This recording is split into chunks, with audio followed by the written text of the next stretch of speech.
The Huddle, Nine's weekly sports talk show, streaming on all your favorite platforms. I'm Jason Barr, joined as always by Pat Paris. Pat, good afternoon. How are you today? Good. A lot to talk about, Jason. We said it at the end of last program. You discussed it, how we've got so many sports going on at once, and we really do. We got to talk about almost every one of them today. So a lot to get into. All right, we'll start with U of A football.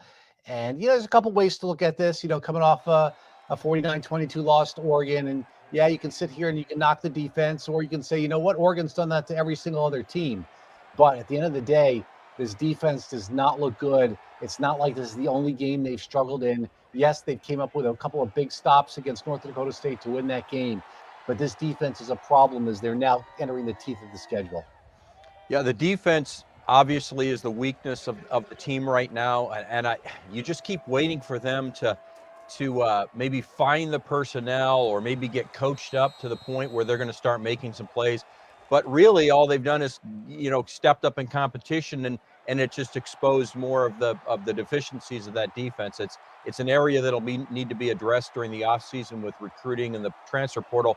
But in the meantime, guys just have to start making plays. Jed Fish says it as well, and I say it as I'm screaming from the stands, Jason. Somebody make a play. Just somebody make a play. And there are athletes on that defense. We've talked about the strength being the front four, but even they're being negated at times, especially in the run game.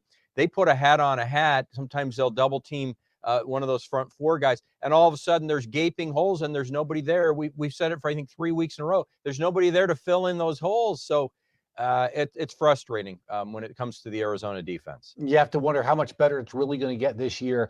Pat, I think that Jed Fish needs to attack recruiting and attack the transfer portal on the defensive side of the ball, the way he's attacked the transfer portal and recruiting on the offensive side of the ball last year. Yeah. And he's an offensive coach, so you expect him to, favor a little bit more towards the offense, and you expect, offensive coach to have a team that's a little bit more offensive minded and be a little stronger on that side of the ball. But you saw how much energy and how much effort he went into the transfer portal and recruiting this past offseason on offense. They've got to do the same thing with a lot more players than just Hunter Echols going into the defensive side of the ball. Yeah, and at the same time, Jason, this season, though, the offense is going to just have to say, it's on us, They might have to win some shootouts. And Jed Fish talked about that too. Is look, I gathered my guys together on Sunday, and I said, look, don't worry about them. They'll take care of themselves. That's the issue the defense has to take care of. You got to worry about yourself because, Jason, they're 3-3. First and foremost, they're 3-3. We would have taken that. In fact, you and I both predicted they would be 3-3. You said they'd win 5 games. I said they'd win 4 games this season. And this is exactly how we thought it would play out at 3-3. But what we're not seeing in those 3 losses is we're not seeing the offense do what they're able to do in those 3 wins. Yes, the competition's way better in those 3 losses. You're talking about Mississippi State, Cal, and Oregon. At least Mississippi State and Oregon have much better players than Arizona does, and you would expect that. Cal, I'm not so sure, but I did some number crunching real quick, Jason, and I don't want to put it on one player. It's not on one player, but he's the quarterback, and Jayden de Laura has looked really great at times. And then in those 3 games that they lost, he's looked a little pedestrian. He's looked a little bit shaky at times, and the numbers bear that out. In the 3 wins, he's throwing almost 70% completion rate. He's got 11 touchdowns and 1 interception. In the 3 losses, he's got a 56% completion rate. He's thrown 4 touchdowns and 6 interceptions. That's going to happen against great teams. I get it, but there's a pretty stark difference between the 3 wins for Jayden de Laura and the 3 losses for Jayden de Laura. They're going to need to see him be more accurate first and foremost and find the open man. There's open receivers, and he's not finding them. Well, it's a lot easier to make good decisions and to find the open receiver when you're playing competition that's not an SEC team or a 12th ranked team in the country. Yeah, the other thing I'm seeing from Jayden de Laura, and definitely he's an upgrade from Gunnar Cruz and Will Plummer, and I guess you could say Jordan Mcleod, who unfortunately is no longer on the team. Jordan Mcleod was kind of like a point guard type quarterback last year, who I thought did a good job, but yes, he wasn't going to play, and who knows why he's not on the team anymore. But also, I'll tell you what, Pat, I'd be surprised if an NFL scout said that he had an NFL arm. No. You look at the throwing motion. It takes every bit of his body strength to make those passes. That's what it is. And Yeah. when he has time and when he has confidence, he is accurate. He does get the Oh, ball. it's not the NFL. I'm just right. yeah. But the problem Jed Fish pointed it out as well, both on Saturday night, and then he pointed out especially yesterday during his news conference. You've got a Jaden DeLora who is probably not as comfortable as he should be. There were times where he was getting pressured. Yes, there were some times he made some poor decisions or poor throws, and he wasn't pressured yet. I think he thought he was about to be pressured. And you know what happens when quarterbacks lose a little bit of their faith or a little bit of their confidence? Things start to go in the wrong direction. Let's hope that he can bounce back. It's not going to be easy going to Washington to play a Huskies team that's got to be really ornery after losing to ASU. This was supposed to be a 5-game, 5-ranked team stretch. Washington not ranked now because of what happened with the upset loss against ASU. But this was the 5-game team of the schedule that was going to be so hard that we were hoping they would just get one win. And like you said, just psychologically, Washington returning home, coming off a bad loss, might be a little tougher for Arizona going up to Seattle, which has never been easy for this team. You remember what we were doing in October of 2007? Because that's the last time Arizona went to Seattle and won. It's a long time ago, Jason. Yeah, lots happened since 15 October. years ago. Remember what you were doing 15 years ago? A lot's happened. Of course, we think of one of the greatest plays in Arizona football history, though, did happen with the Leap by the Lake. That's right. With O.J. Jenkins, and so you know, it's not impossible, but it's good. This is a tough stretch of the schedule. All right, so the Wildcats 3-3, 1-2 in the Pac-12. We talked for a minute about the Cardinals. Well, Kyler Murray really messed up. He really did. You have got to know it's 3rd and 1, and you can't spike the ball there. Now, listen, that's not the only reason they lost the game. The kicker's got to make that kick. And you could say, oh, well, Kyler Murray's not an elite quarterback because he doesn't know down and distance. Well, you know, we saw that last year with Tom Brady make a mistake and he didn't get the 3rd and the 4th down right. But the difference is Tom Brady's won 7 Super Bowls. Kyler Murray's not won 7 Super Bowls. And I don't fault the slide. You got to slide where you're going to slide to prevent getting hit. So it's 3rd and 1. You don't get the first down. It's like the play-by-play announcer said, you got to run forward there for a yard. Yeah. No, that's it. You have to know where the down is. You know, it's almost like he thought, okay, I'm almost there. If I slide, I'll be there. But remember, it's where you begin your slide that they mark you down, and that cost him a yard. And then in the hurry up, just spiking the ball, it was just, you know, it was tough to watch.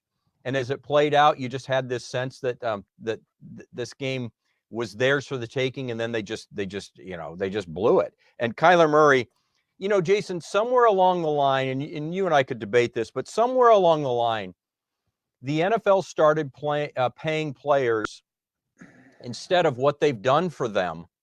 They started paying some of the players what they hope they'll do for them, or the you know, what we expect this player to do. And I'm not talking about, you know, Patrick Mahomes, Josh Allen. Those are the top 2 paid biggest contracts in the NFL for good reason. Patrick Mahomes has won a Super Bowl.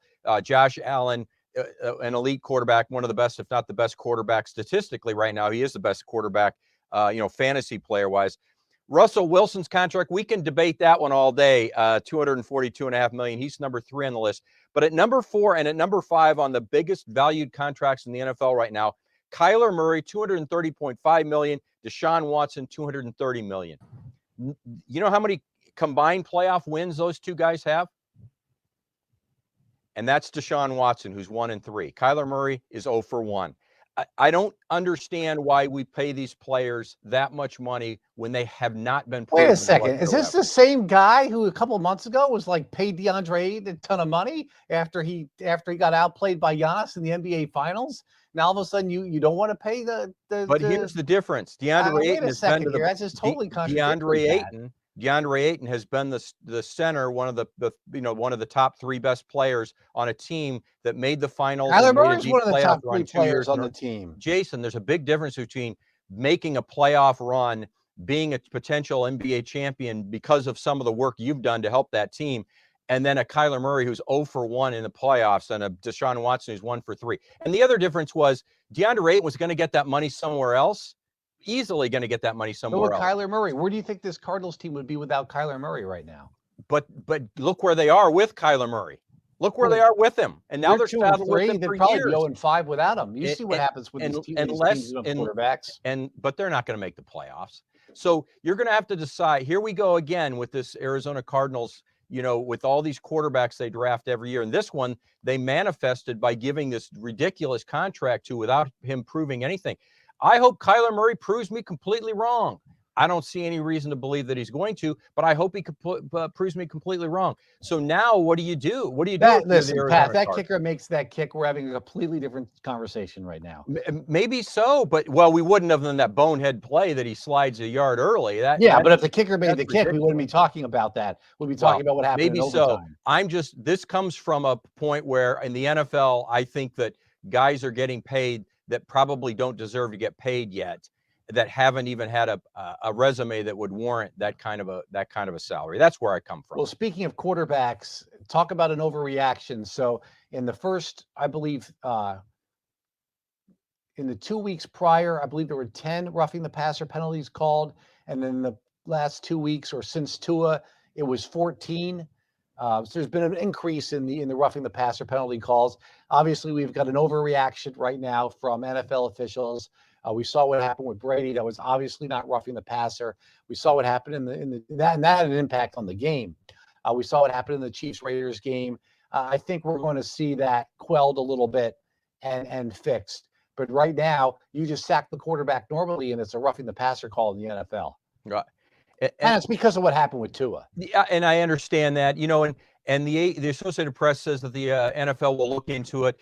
Now, they're not going to change the rule in the middle of the season, and they don't need to change the rule in the middle of the season. They don't have to. They can just interpret it better. Right. What they will do is they'll send out a little memo, or they'll have a conference call with all the officials, and they say, guys, maybe we went a little bit too far the other way, and we don't want quarterbacks getting hurt, but come on, those two calls that you're talking about, were no-brainers. That's what was so befuddling about the whole thing is Tom Brady. If you're a Tom Brady fan, you say, well, he didn't talk his way into that. If you're not a Tom Brady fan, you think he talked his way into getting that penalty. The one last night was really a head scratcher. I had a coach once tell me that all he asked for the referees to do is call what they see, not what they think they see. In other words, make sure you know what you're seeing as you call it. Don't just kind of look at the end result of something and go, oh, well, that must have been a penalty because this happened. You've got to really see it. And the one last night, the sack strip fumble thing, that one really is a head scratcher. Jason. That was a terrible call. We got a comment from Tim Barkley that's going to be right up your alley, Pat. Sugar Skull signed Mike Jones today. I brought the press release. I was going to bring that up. He's going to come back in his fourth season. So that's good to see. Tucson Roadrunners start on Friday at Henderson. Yeah. Coyotes start tomorrow. 6 former Roadrunners on the Coyotes opening night roster. Yeah, well, that's great. I just real quick on Mike Jones. He is the Tucson Sugar Skulls, right? 4 years now. This will be their 4th season. He's been, an IFL All-League, at least in consideration for MVP, but he's been the All-League running back all 4 years. He's pretty amazing. It's the difference in that league versus the old arena league is running the football matters now. In this indoor football league, you can make a living running the football. And the Sugar Skulls, rely on Mike Jones to score a lot of touchdowns. Yeah, 3 different coaches, so that tells you the respect he has around the league. Tim Barkley, I'm not sure when the Sugar Skulls schedule is coming out. I think it's next week. I think I saw a tweet on the IFL. I'm sorry, it was an Instagram post that I believe it comes out next week. So we'll have to keep an eye out for that. Okay. Today, Arizona men's basketball media day. So we heard from Tommy Lloyd. We talked to a few of the players. One thing that you and I just mentioned before the show, interesting question somebody asked, it was really along the lines of, hey, do you really have the same firepower? Do you really have the same talent as you did last year? Heck, you had 3 guys go to the NBA draft with Ben Mathurin, Dalen Terry, and Christian Coloco. Is this really could be as good as it was last year? And I thought Tommy Lloyd made an interesting comment. He said, well, you're looking at where they were at the end of last year, not where they were at the beginning of last year. And it kind of reminded me of Dalen Terry, who needed footwork boot camp at the beginning of the season. Yeah. And it makes a lot of sense. He even said, even Ben Mathurin needed a little bit of guidance and a little bit of coaching, and he took to it. And Dalen Terry needed a little coaching, as you mentioned, and he took to it. And then you look at Christian Coloco. Christian Coloco literally went from a not, I won't say an afterthought, but a guy that you were kind of counting on, but you didn't really know what you're going to get, to becoming a dominant player in the Pac-12, and all three of them get drafted in the first in the 2 rounds of the NBA draft. So you look at those guys, and they took to coaching, and that's the key, Jason. If you're willing to come to the University of Arizona under Tommy Lloyd, a couple of things that are going to happen. One, you're a high-profile program because you're University of Arizona. But the second thing is Tommy Lloyd and his coaching staff, and let's give his coaching staff a lot of credit too. They've been able to coach up a lot of players. They've been able to take guys, and throughout the course of a 30 game schedule, whatever it is, they've been able to elevate them to levels that they played better than any of us really thought in some cases, and enough to win a Pac-12 title. Can they do that again this year? I don't see why not. They've got the makings of a couple of guys that are back in Pelle Larsson and Azuolas Tubelis, and then you add in some of these great young players that have come, or the transfers that are upperclassmen. I think they can. I think they can improve, Jason, and we'll see how far they can make it a run in the tournament. Yeah, Coloco's improvement was the most impressive, being that it was sophomore to junior year. I usually see that improvement from freshman to sophomore year. I think we actually have a pretty good idea of who the starting 5 is going into the season. Kirk Kriisa and Courtney Ramey are going to be in the backcourt, probably with Pelle Larsson, and I would say Azuolas Tubelis and Umar Ballo. And I think maybe the first guy or two coming off the bench is going to be Henry Vesar. And we'll have to see if it's Cedric Henderson Jr. Henderson, maybe, yeah. Yeah, or it's Udama Ball's in there. I think Adama Ball, Jason, he showed flashes last year. He did. He forced his way into that rotation, not as a starter. He's probably better coming off the bench, but he'll force his way into some playing time. I'm willing to bet. I talked to him today, a little bit in English. Oh, a little bit in French. A little bit in French, yeah. How did he say your French was? He didn't say anything. He's too nice a guy. He spoke slowly enough so that I could understand his French, and it still wasn't slow enough. Yeah. That's hard because you're thinking about the next thing you're going to say. It's not easy. But yeah, he's a guy you want to root for sure. So I think that's the. I think they're going to be strong on the front court. It'll be exciting to see how much better Umar Ballo is, and I asked Azuolas Tubelis, who really had a rough March Madness, about it, and he said he just put it behind him, right away. Was the answer that he gave. So because that was one of the dark spots on last year's team was his performance in March Madness, not just in the Sweet 16, but actually in the 2 games prior, when they were playing in San Diego. And so you wonder, was he hurt? Is he not a big game player? It just kind of leaves a bad taste a little bit in your mouth from his performance at the end of last year. But that's the beauty of any sport, Jason. You get to turn the page and you start anew. It's a brand new season. As Tommy Lloyd points out, he enjoys each team individually because of the journey they take, and the journey begins, with the off-season workouts and the getting to know the guys, and then it travels throughout the season with the first practices. Then it gets more physical. Then all of a sudden you're playing games in the non-conference. Then you're in the Pac-12 conference, and so that journey that he'll take will be different for Azuolas Tubelis this year than, say, it was last year. And you hope by the time you get to March Madness, when the lights are shining the brightest and the pressure's on the most, he'll draw from that experience where he, by all accounts, underperformed. And maybe this is how he turns it around with the help of Tommy Lloyd and his staff to get him going, and he'll make it turn into a positive. But we won't know until we get there. And also the baseball playoffs are now in full swing. A little local connection here with Terry Francona, the Guardians manager, going up against the Yankees. Be fun to see Francona and his team make another run at it, and we'll see what he can do. Any thoughts on the baseball playoffs? I know you're a big fan. Well, if you would have, before the All-Star break, you would have said the Yankees were the shoe-in in the American League, and you would say the Dodgers in the National League. But now, It's probably still the Dodgers, but you have to play. You have to play these series out. You know, I thought the St. Louis Cardinals are playing excellent baseball, but in that 3-game series, they lost 2 straight to the Phillies, and they're out. I mean, that happens. Some of the teams that you thought maybe would be still playing in the second round are gone already. I like the fact that, you know, the Yankees aren't playing all that. You know, they aren't playing like they did in the first 3 months of the season. So we'll see. Maybe Terry Francona and the Indians can make a little noise. These are 5-game playoffs. Remember, this round they're 5 games. So again, that's a shorter series than the 7-game. Things can happen differently than they do in a 7-game series. What was your take on Buck Showalter going out to the mound with the Padres pitcher with the weird stuff on the ear? It was kind of interesting hearing the commentators saying, "Oh, they're talking about a spin rate, and the spin rate on the ball was so much greater than what it normally does." Then you go look, and he's got something on his ear. Yeah. Okay, whatever it was, and then you go sweater, what have you. And then the Mets can't touch him. I thought for me, it was worth a shot for Buck Showalter. Right. You don't have to be right. You're trying to change the momentum of the game.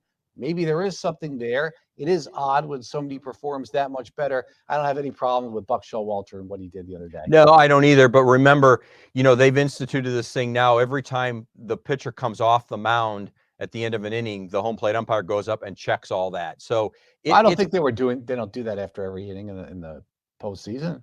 Oh, I think they do. Yeah. Watch. They do. They still do.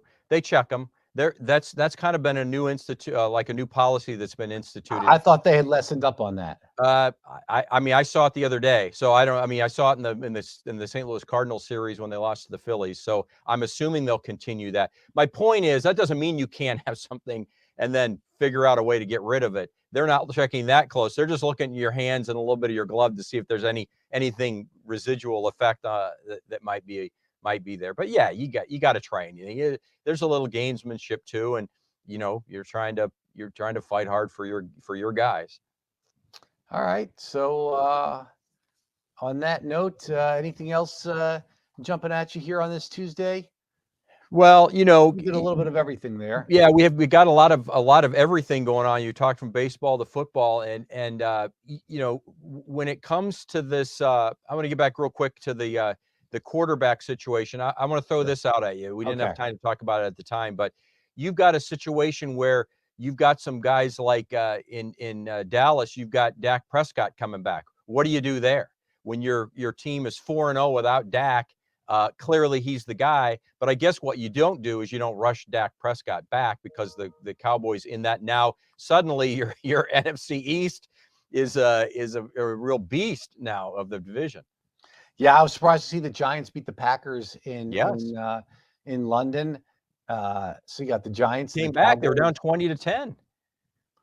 And the Eagles now 5-0. Shouldn't be. I think the Cardinals should have won that game. But yeah, you got the NFC East as the toughest division in football, arguably with 3 teams, you know, at least in there, and the Guardians the Commanders with their QB issue. But you don't want your head coach calling out your veteran quarterback like Carson Wentz got. There's a way to do it. You know, Arians called out Brady a couple years ago. Yeah. You gotta be careful about it. You gotta get the message across, and you better be right as well. And you know, there's a little bit of firing somebody up in that. So you know, I'm okay with that. And if I'm Wentz, you know what? You got to play better. He does have to play better. It's funny. I think the first couple of weeks he was the yardage leader and had touchdown leader, and then it just all went bad for him. So I don't know. There's Jason. My overall comment about the NFL so far this season, it's been a strange year in the sense that your past performance is no indicator of future success, right? It used to be that a football team had a 4 or 5 year window. We used to call it a window, right? Where NFL teams would have this window. The windows aren't lasting as long, it doesn't seem like. So in other words, you've got these teams that you think are shoo-ins. You know, the LA Rams win the Super Bowl. Well, they've been good for a few years. They should be good again this year. They're not very good right now. You've got other teams. The Bengals are not all that good right now. You can think of other, not just the Super Bowl teams from last year, but teams that you thought were going to be really good are not necessarily all great right now. And it's interesting to see, part of it's parity, Part of it's just really hard to win football games in the NFL, and it didn't used to be that way in the sense that the upper echelon teams seem to always just win, and now that's not the case every given Sunday. Or do you think it's going to be the Chiefs and the Bills at Orchard Park for the AFC Championship game? It's Probably. It's hard to see that that's not the case. Probably. Yeah, Yeah, probably. But and even the Chiefs have struggled at times this year. Well, even the Bills have struggled at times, haven't looked great at times this year. I happen to be rooting very hard for Tom Brady.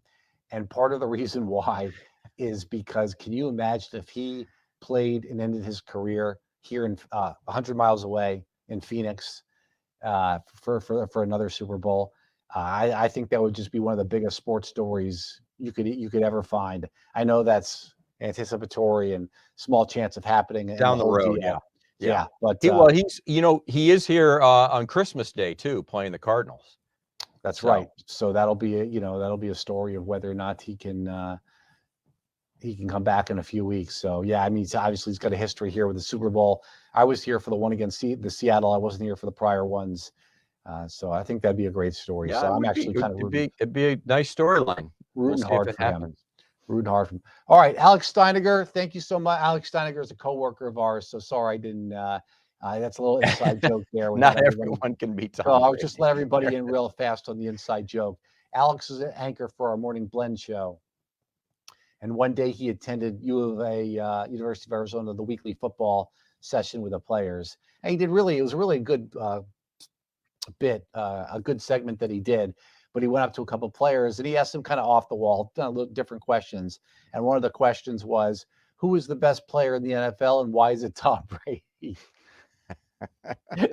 so that's where that comes from. So thanks, Alex, and thanks Tim Barkley, and thanks everybody for watching live here on this Tuesday and also on the recording on the OTT. So for Pat Paris, I'm Jason Barr. Thanks so much everybody for watching, for listening to the Huddle, and we'll see you right back here next Tuesday.